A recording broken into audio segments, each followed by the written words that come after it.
Le pape François est de retour. Après les inquiétudes sur son état de santé, il reprend du service.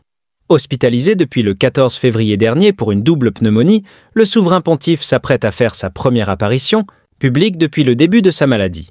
L'état de santé du pape s'étant amélioré, celui-ci sera visible dès demain, le dimanche 23 mars, une apparition attendue depuis plusieurs semaines.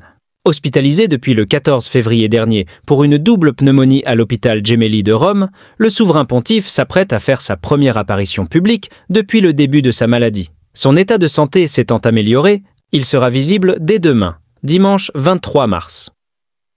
Le pape François n'avait jamais connu une hospitalisation aussi longue depuis son élection en 2013.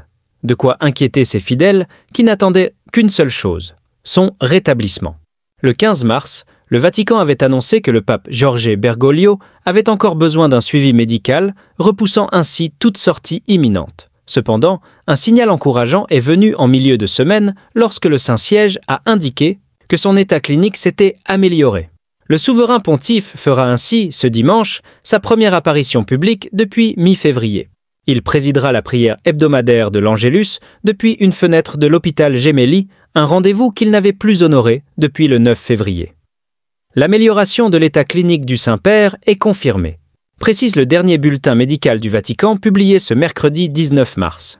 Il ajoute « La pneumonie n'a pas été éliminée, mais elle est désormais sous contrôle ». Désormais, la question qui demeure est de savoir si le pape sera en mesure d'assurer la Semaine Sainte. Son retour progressif dans l'espace public, à commencer par la présidence de l'Angélus, est un premier signe encourageant pour les fidèles du monde entier. Souffrant d'une double pneumonie, le Saint-Père est en voie de guérison. Admis. En urgence à l'hôpital le 14 février dernier, le pape souffrait d'une pneumonie bilatérale sévère. Les nouvelles concernant son état de santé n'étaient pas rassurantes dans les premières semaines, au point que des spéculations sur une possible renonciation ont commencé à circuler. S'il fallait faire des paris, il y a au moins 10% de chances qu'il annonce sa renonciation, confiait un employé du Vatican aux Parisiens. Mais ces craintes semblent aujourd'hui dissipées. Le 8 mars dernier, un communiqué du Vatican se voulait plus rassurant.